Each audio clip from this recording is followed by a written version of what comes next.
¿Cuántas mareas necesitaba un hombre para lavar la sal de una vieja herida? Mateo Valcárcel, a sus 76 años, aún no había encontrado la respuesta.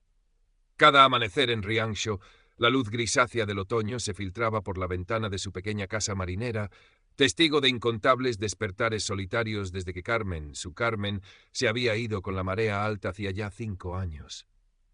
El café, solo y amargo como algunos recuerdos, era el primer rito de una jornada que se estiraba, monótona y predecible, como el lento vaivén de las dornas amarradas en el puerto. Su soledad no era necesariamente infeliz. Era más bien un hábito, un manto tejido con silencios y rutinas que lo protegía del ruido innecesario del mundo. Bajaba al puerto, paso lento pero firme, el cuerpo algo encorvado por décadas de faenar en el mar Bravo. El olor a salitre y redes húmedas era el perfume de su existencia. Observaba a los pescadores más jóvenes, sus movimientos ágiles, sus voces resonando con una energía que él recordaba como un eco lejano. A veces su mirada se detenía en el grupo de hombres de su edad apostados en la taberna o pescador, sus risas y discusiones llegando hasta él como fragmentos de una vida social de la que se había autoexcluido. Una punzada, mezcla de nostalgia y alivio, le pellizcaba el pecho. La tranquilidad de su propio ritmo, pensaba, no tenía precio. Fue Elisa Pereira, su vecina, mujer de palabra directa y sonrisa fácil, quien trajo la noticia una mañana ventosa, mientras ambos tendían la ropa en los pequeños patios traseros que compartían un muro desconchado. «Din que volveu Antón Ferreira», dijo ella con la naturalidad de quien comenta el tiempo. «Antón, o teu amigo, parece que ven moi tocado, o pobre». Mateo sintió como algo se removía en su interior, un viejo ancla oxidada raspando el fondo de su memoria. Antón. Su mejor amigo, el hermano que no tuvo. 20 años sin cruzar palabra, desde aquella agria discusión por un reparto de la venta de una gran pesca, donde Antón se sintió engañado y él, Mateo, herido en lo más profundo por la desconfianza. Antón, el recuerdo de una juventud compartida, de risas y fatigas bajo el mismo sol y la misma lluvia. Su reacción fue apenas un leve arqueo de cejas, un silencio más denso de lo habitual, pero por dentro una marea imprevista comenzaba a agitarse. Los días siguientes, el nombre de Antón Ferreira flotó en el aire salobre de Rianxo, susurrado en las esquinas, comentado en la lonja. Mateo intentaba ignorarlo, sumergirse en sus rutinas. El cuidado de su pequeño huerto, ahora más descuidado desde que Carmen no estaba para recordarle qué plantar, la lectura del periódico con el café de media mañana, las largas caminatas por la playa cuando la marea estaba baja, recogiendo conchas que luego dejaba olvidadas en cualquier repisa. Pero el nombre volvía, insistente. Elisa, con esa mezcla de pragmatismo y empatía que la caracterizaba, no presionaba, pero sus comentarios eran como pequeñas semillas. Igual precisaba una man, Mateo. A belleza muy dura cuando un está so enfermo. Mateo gruñía una respuesta ininteligible, el deber, esa palabra que tanto había marcado su vida, el deber hacia Carmen, hacia sus hijos, ahora lejos, en la ciudad, con sus propias vidas y preocupaciones, llamadas cada vez más espaciadas, y ahora el deber hacia Antón. Un hombre que lo había acusado, que había roto algo sagrado entre ellos. Pero la imagen de Antón, muy tocado, como había dicho Elisa, se superponía a la del joven fuerte y risueño de sus recuerdos. La curiosidad, o quizás algo más profundo, una lealtad residual enterrada bajo capas de orgullo herido, comenzó a roerle. Finalmente, una tarde gris en la que el orvallo calaba los huesos, Mateo se encontró caminando, casi sin darse cuenta, hacia la parte alta del pueblo, donde decían que Antón había alquilado un pequeño piso. Cada paso era una negociación interna. ¿Qué le diría? ¿Qué esperaba encontrar?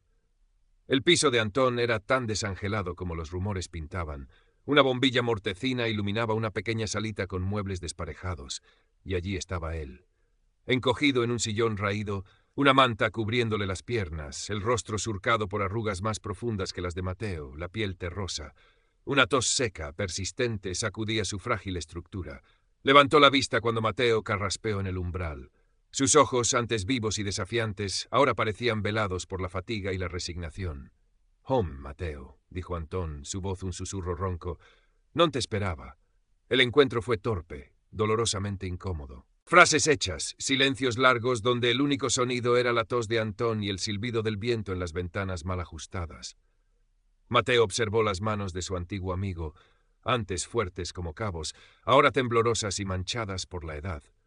No hubo reproches abiertos, ni disculpas. Solo la constatación de dos vidas que habían corrido paralelas durante un tiempo, se habían separado bruscamente y ahora, en el otoño de su existencia, volvían a cruzarse en un recodo inesperado. Mateo no supo qué lo impulsó, quizás la visión de aquella fragilidad o el eco de una camaradería que se negaba a morir del todo. Al día siguiente volvió con un caldo caliente que había preparado Carmen con tanta maestría y que él intentaba replicar sin mucho éxito. Antón lo aceptó con una gratitud silenciosa que a Mateo le resultó más elocuente que cualquier palabra. Así comenzaron las visitas. Esporádicas al principio, luego más frecuentes. Mateo le llevaba comida, le ayudaba con la compra, a veces simplemente se sentaba en silencio mientras Antón dormitaba en el sillón. Su rutina, antes un remanso de paz, se vio alterada, y con la alteración llegó una nueva forma de cansancio. Antón, con la confianza que da la necesidad, se volvió más dependiente. Sus conversaciones, cuando tenía fuerzas para hilar algunas frases, giraban en torno a sus múltiples dolencias, a un pasado que embellecía con cada narración, o a quejas sobre su situación actual, su soledad, la ingratitud de unos parientes lejanos que apenas lo recordaban. Mateo se encontró convertido en una especie de cuidador a tiempo parcial, un paño de lágrimas involuntario. La irritación comenzó a crecer en él, una mala hierba tenaz. La tos de Antón, sus manías, la forma en que repetía las mismas historias una y otra vez, la invasión constante de su tiempo y su espacio. Se sentía culpable por estos sentimientos, por la impaciencia que a veces asomaba en su voz. ¿No era esto lo que un amigo debía hacer? Pero seguían siendo amigos después de tanto tiempo y tanta distancia. «Este home va a acabar conmigo antes que enfermidade con él», le confesó un día a Elisa, mientras ella le ofrecía una taza de café con leche en su acogedora cocina, llena de plantas y del aroma de sus famosas filloas. Elisa lo escuchó con atención, asintiendo de vez en cuando. Su gato, Néboa, un felino gris y silencioso, se frotaba contra las piernas de Mateo. «Hay que cuidarse para poder cuidar, Mateo», dijo ella con suavidad. «A amistade non é unha cadea perpetua. Podes axudalo, claro que sí, pero tamén tes dereito a túa paz. A soidade elixida é un luxo, a imposta, unha condena. Hai que saber distinguilas». Las palabras de Elisa resonaban en Mateo. Ella, también viuda, había encontrado un equilibrio admirable. Disfrutaba de su propia compañía, de sus lecturas, de su jardín, pero también cultivaba amistades selectas, relaciones ligeras que le aportaban alegría sin exigirle un peaje emocional desmedido. Representaba una forma de vejez que Mateo apenas había considerado posible. Un día, Antón le pidió que lo acompañara a una consulta médica en Santiago de Compostela. El viaje en el autobús de línea fue largo y tenso. Antón estaba nervioso, su fragilidad más evidente que nunca lejos de su pequeño refugio. Mateo vio de cerca el miedo en sus ojos, el temor a un diagnóstico funesto, a la dependencia total. Durante el trayecto, Antón, quizás por el nerviosismo o por la necesidad de llenar el silencio, comenzó a soltar fragmentos del pasado, anécdotas de juventud, muchas de ellas protagonizadas por ambos. A veces con una nostalgia palpable, otras con un deje de rencor mal disimulado hacia un destino que consideraba injusto. Y entonces, como quien no quiere la cosa, mencionó la vieja discusión. «Aquela vez da palangre, fun un parvo. Quizáis ti tamén, pero eu, a desconfianza é mala conselleira, Mateo. Moi mala. No fue una disculpa directa ni una admisión completa de su error, pero fue suficiente para que una pequeña grieta se abriera en la coraza de orgullo de Mateo». La versión de Antón, aunque sesgada por el tiempo y el resentimiento, dejaba entrever que el malentendido había sido más complejo de lo que él había querido admitir durante 2 décadas. La traición que tanto le había dolido quizás no había sido tal, o al menos no tan deliberada como él la había percibido. El regreso de Santiago fue más silencioso. Mateo se sentía agotado, física y emocionalmente. La revelación fragmentada de Antón no había traído alivio, sino una mayor confusión. El peso del pasado que creía enterrado volvía a oprimirle. «A veces parece que solo te acuerdas de mí para quejarte, Antón», le espetó Mateo una tarde, la paciencia desbordada tras una letanía de lamentos de su amigo. Antón lo miró, sorprendido. Hacía mucho que Mateo no le hablaba con esa dureza contenida. Por un instante, el viejo Antón, el orgulloso y testarudo, pareció asomar en sus ojos cansados. Pero luego la chispa se apagó, dejando solo la fragilidad. «É que non teño a ninguén máis, Mateo», susurró, y en esa simple frase Mateo comprendió la profundidad de la soledad de su antiguo amigo. El otoño avanzaba implacable hacia el invierno. Los días se acortaban, y el cielo de Rianxo se teñía a menudo de un gris plomizo que reflejaba el ánimo de Mateo. La relación con Antón se había convertido en una rutina pesada, una obligación autoimpuesta que lo consumía. Se debatía entre el deber, la compasión y un creciente deseo de recuperar su espacio, su silencio. Una noche, el temporal anunció su llegada con un viento furioso que azotaba las casas del pueblo y hacía rugir el mar en la ría. Mateo, en la calidez de su cocina, escuchaba la radio mientras preparaba una cena frugal. Pensó en Antón, solo en aquel piso frío y desangelado. La idea de que algo pudiera ocurrirle en una noche así lo inquietó. A pesar de todo, a pesar de la irritación y el cansancio, un lazo invisible, tejido con los hilos de un pasado compartido, aún los unía. Decidió acercarse. Encontró a Antón peor que nunca. La tos era un estertor constante que le desgarraba el pecho. Tenía fiebre y apenas podía articular palabra. El miedo se reflejaba en sus ojos dilatados. «Mateo, non me deixes só», balbuceó, agarrando la mano de Mateo con una fuerza sorprendente. El temporal arreciaba fuera, como si la naturaleza quisiera escenificar la tormenta interna que se desataba en ambos hombres. Antón, en medio de delirios febriles, comenzó a hablar de forma entrecortada, fragmentos de su vida, miedos ancestrales, y de nuevo, la vieja rencilla. «O reparto, funeu a cobiza, ti sempre fuches. Bo compañeiro, perdoa, Mateo, perdoa». No era una confesión clara, coherente, sino el desahogo desesperado de un hombre al borde del abismo, enfrentado a su propia mortalidad. Mateo lo escuchaba, el corazón encogido. La lluvia golpeaba con furia los cristales. La habitación olía a enfermedad y a miedo. En ese instante el rencor acumulado durante 20 años se disolvió, dejando paso a una compasión inmensa y dolorosa. De repente Antón sufrió una crisis respiratoria aguda. Se ahogaba, el rostro amoratado. Mateo, superado por la situación, sintió el pánico atenazándolo. ¿Qué hacer? Llamar a urgencias. Eso significaría probablemente el ingreso hospitalario de Antón, quizás un traslado a una residencia, el final de su precaria independencia, o intentar manejarlo él solo con el riesgo que implicaba. La responsabilidad lo aplastaba. El recuerdo de las palabras de Elisa acudió a su mente. Hay que cuidarse para poder cuidar. Miró a Antón luchando por cada bocanada de aire.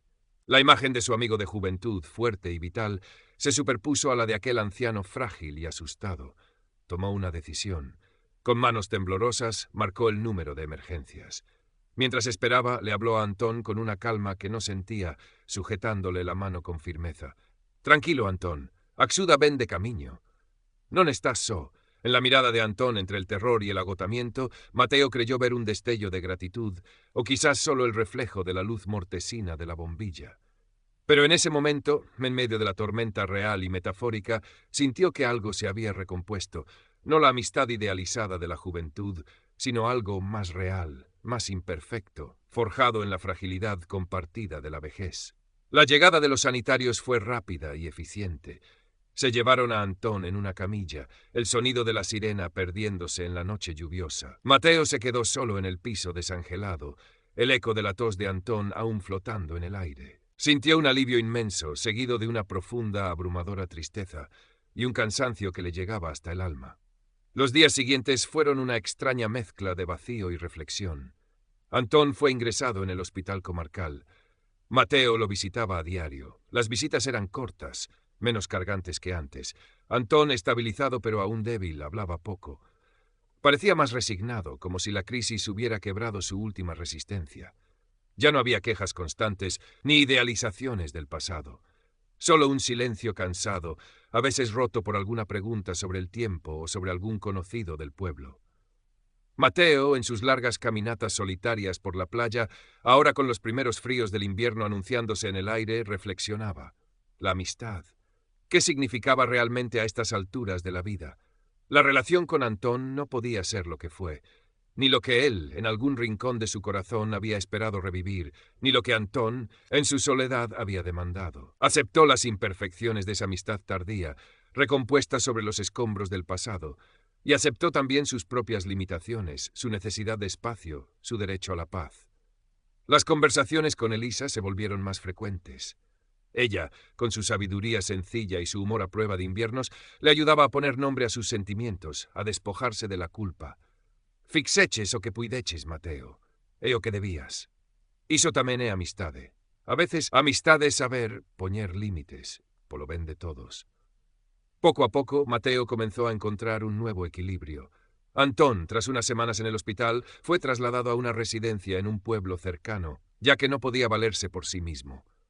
Mateo organizó sus visitas, un par de veces por semana, sin la presión de antes. Llevaba el periódico, alguna fruta, y charlaban un rato de cosas intrascendentes. Ya no sentía la obligación de salvar a Antón, ni de llenar sus vacíos. Simplemente estaba allí, ofreciendo una presencia constante, un lazo con el mundo que Antón había conocido.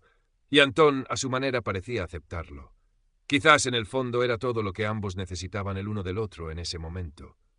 La primavera llegó a Rianxo tímidamente, pintando de un verde esperanzador los campos y despertando un nuevo brillo en las aguas de la ría. Mateo seguía con sus rutinas, pero algo había cambiado en él. Una serenidad diferente, más profunda, se había instalado en su mirada. Seguía valorando su soledad, pero ésta ya no estaba teñida de tanta melancolía. Había aprendido que la soledad elegida podía ser un refugio, no una prisión. Una mañana recibió una llamada de su hijo. Breve.